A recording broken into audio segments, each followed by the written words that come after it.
Dying Light is a game that I hold close to my heart, and if you've ever played it, you would know why. With the game coming up on its 10th year anniversary, one could wonder how it stood the test of time.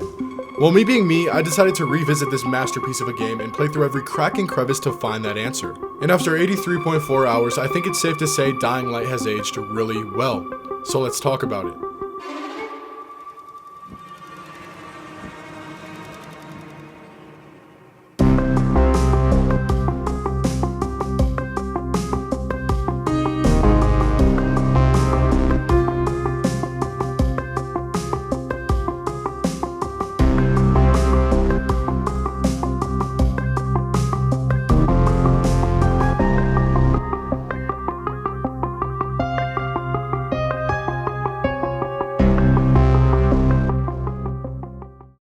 Dying Light came out January 26th of 2015, and with its gameplay consisting of a unique mix of parkour and zombies, it was an instant hit. If you don't believe me, Dying Light has over 326,000 reviews on Steam, and has earned the overwhelmingly positive review status, which is a lot to say the least. Dying Light is set in a Middle Eastern city under quarantine called Haran, where the zombie outbreak occurred, and the main game takes place. What you gonna do about it? You can't hit me. You can't hit me. Stay mad about it. Okay, I'm sorry. In the game, you play as the legendary Kyle Crane, a GRE agent with the goal of recovering valuable data regarding the outbreak from unreliable hands.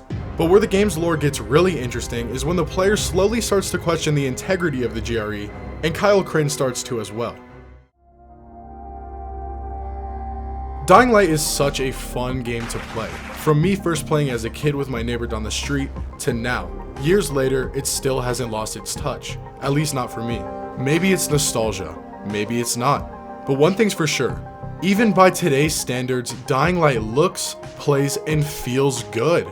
Being a game that is a decade old, there is no way it should be looking like this. It's regular for video games to diminish over time, but that decay is bizarrely minimal in Dying Light's case. The ambiance of the game is still strong, most likely due to the liveliness of Haran itself. There's movement everywhere. From the zombies to the trees to the debris and ravens flying in the sky, Haran feels terrifyingly alive. Dying Light's gameplay also follows the same pattern as its atmosphere. Dying Light's gameplay heavily relies on its parkour mechanics and combat, which thankfully are very well made. As you level up during the game through combat, parkour, and missions, you get skill points. Those said skill points could go into one of three categories: Survivor, Power, and Agility.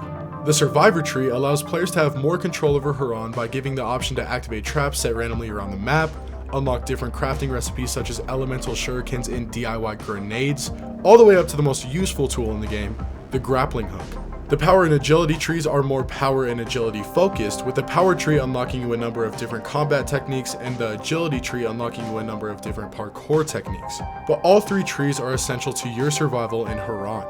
Once you max out one of those three skill trees, you unlock a fourth and final skill tree called the Legend tree, which gives you the option to buff your stats up even more, which I find pretty awesome. It's also no secret Dying Light is an action-packed game. Zombies are literally everywhere. Whether you're sprinting on the ground in the slums or drop-kicking zombies off of roofs in Old Town, you will never lose sight of them. Of course, you have the normal zombies that, besides the occasional grabbing, really aren't much trouble, but then you're introduced to virals, bombers, screamers, demolishers, and of course we can't forget the volatiles. Speaking of volatiles, what surprised me while playing this game is how frightening it can actually be. For context, I don't play a whole lot of horror games, but when the moon comes out, so do the zombies. And all of a sudden you're in a chase running for your life as volatiles hunt you down. Then and only then will you as the player start to understand why this game has a horror tag on Steam. This horror was especially apparent in missions like the Siblings mission. I swear no main mission in any game I have played so far has been that scary. I hate it. I hate this, dude. I just like don't. Oh my god, where? Dude, why is this so... Oh! I say all of this just to highlight how even 10 years after release, Dying Light's gameplay doesn't feel the slightest bit generic or washed down. Again, at least not for me. And the craziest part to me is everything I've talked about so far is just the tip of how much content is in this game. When I originally thought of the idea of replaying Dying Light, I wanted to make sure I got the entire experience of it. Not just because I feel like it's important to know what I'm talking about when making a video on something, but also because I wanted to. It sounded really fun.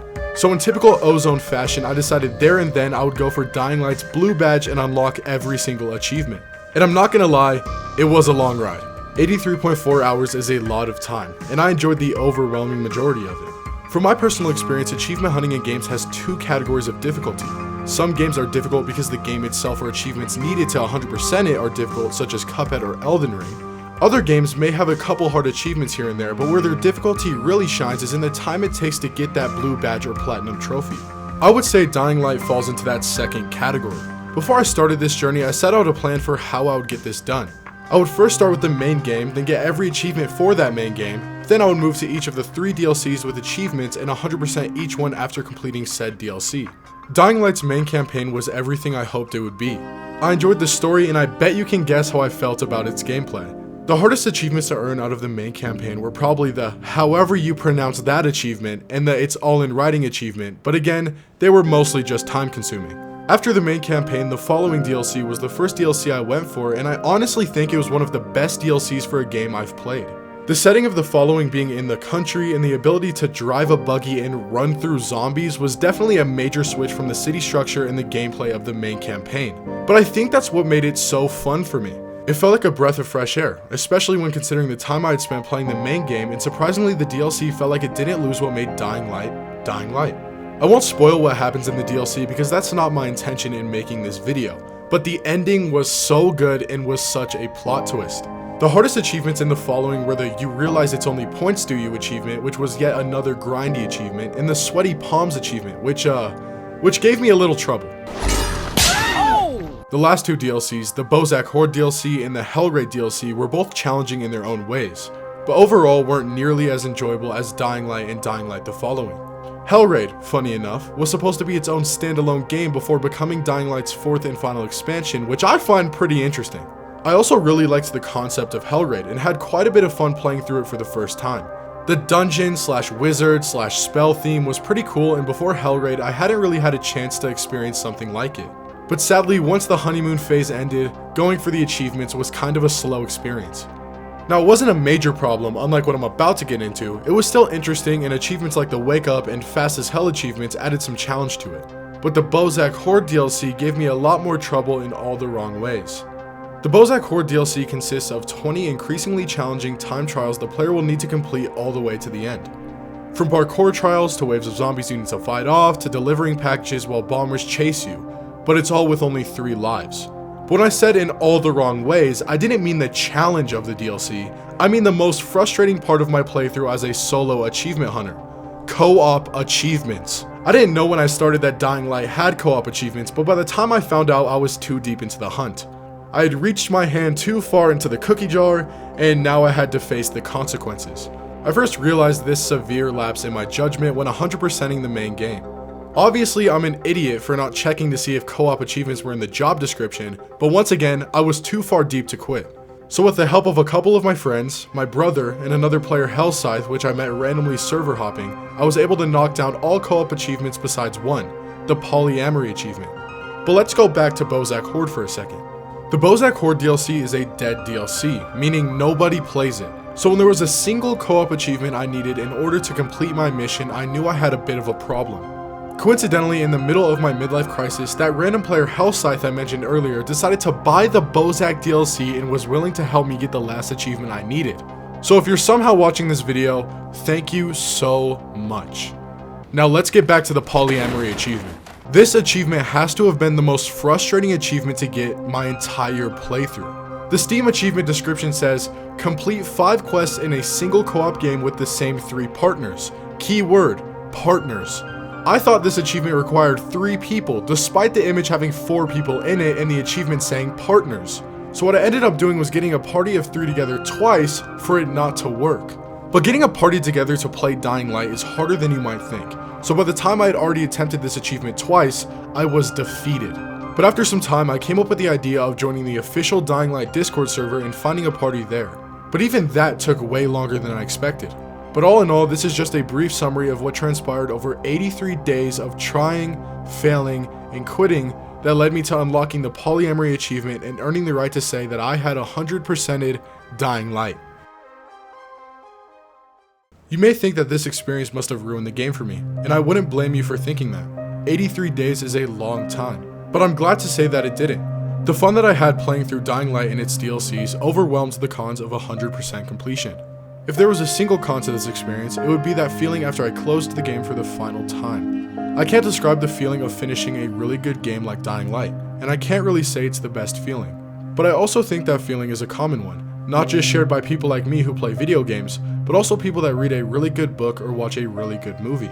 I find it interesting that I can be both relieved and excited that I finally accomplished my goal, but simultaneously feel melancholic that it's all over, even through the lows of it. In another 10 years, things might be different. Dying Light might finally have submitted to the passing of time, and the growth in technology might just be a valley too wide to cross. But as of today, in the gift that is the present, you could say Dying Light has aged really well. But at the end of the day, it's just a video game, and it's really not that deep. If you made it to the end of the video, thank you for watching, and I really hope you enjoyed it. Don't be shy to show some love and leave a comment down below on what you thought of it. I would love to hear your opinion. But with all that being said, I've been Ozone, and this was Dying Light. Oof. I'm gonna go to sleep.